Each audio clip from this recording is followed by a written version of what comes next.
Kedatangan tim kuasa hukum Tom Lembong di gedung Mahkamah Agung Jakarta Pusat. Nah, ini kejadian kan, malah Bang Tom Lembong ini melaporkan hakim. Jadi tujuannya Pak Prabowo adanya persatuan, kesatuan ini malah heboh lagi. Malah Tom Lembong melaporkan hakim. Sebaiknya harusnya kalau kesatria Tom Lembong ini harusnya nggak terima abolisi dari presiden. Dia melanjutkan sampai kasasi. Kalau dia menang nanti laporkan hakimnya. Nah sekarang abolisi dia terima, kemudian hakim pun dia laporkan gitu. Ini apa pula ini?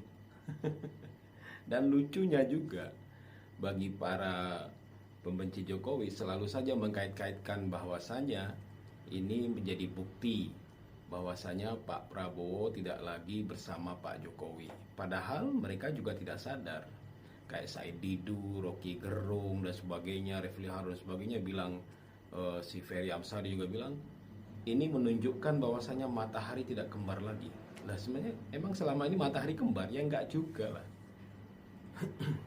Nah jadi kalau mereka ini pura-pura nggak tahu ya, pura-pura nggak lihat ya. Ketika Pak Prabowo habis kunjungan dari luar negeri, langsung bertemu dengan Jokowi. Ya ini kita tahu lah ya, sebenarnya apa yang dibicarakan oleh Pak Prabowo.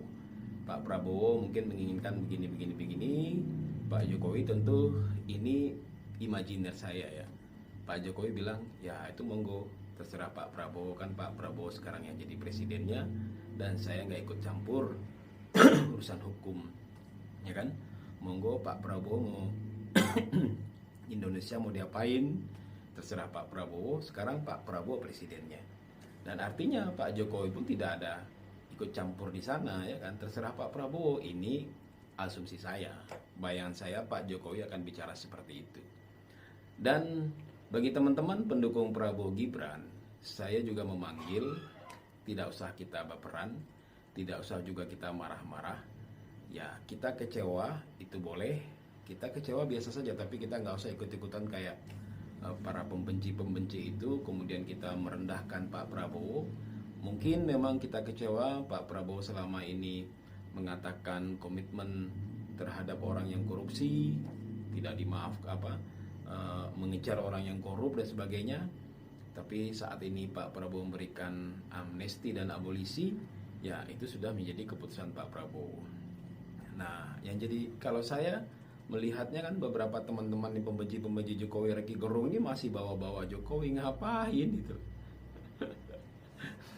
Ngapain dibawa-bawa terus?